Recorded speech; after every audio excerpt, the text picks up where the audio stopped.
que no és habitual, però com que tenim aquí el Consell Nacional de la Joventut de Catalunya, són un dels experts que participen i la proposta venia d'ells, la presidenta m'ha demanat 30 segons per intervenir, per tant, Núria Ramon té la paraula.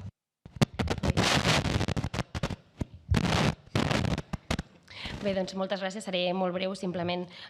una mica en relació per al·lusions, diguem, a la qüestió de les esmenes, simplement comentar que aquest, com de fet ja s'ha dit, era un posicionament que va sorgir d'un grup de treball i que posteriorment es va aprovar al comitè executiu on hi participen totes les entitats membres del Consell Nacional i, per tant, la idea era també ser el més fidels possibles i no fer-hi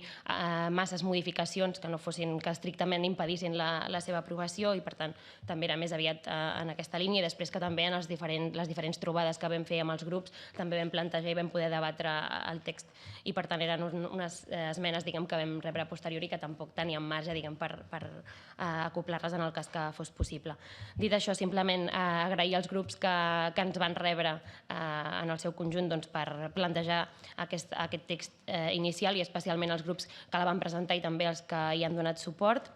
Emfatitzar, com dèiem al principi, el paper del moviment associatiu juvenil en la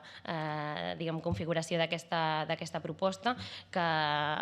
com veieu, ha tingut un procés bastant llarg i que celebrem que s'hagi pogut aprovar finalment i que esperem que realment tingui aquest paper vinculant i que no quedi en paper mullat i, per tant, puguem acabar de concretar totes aquestes propostes que ja s'insinuen en el text i que puguem treballar en l'espai que correspongui i on també hi puguem tenir un paper important tant els altres agents que es consideri com nosaltres mateixos i, per tant, que es pugui blindar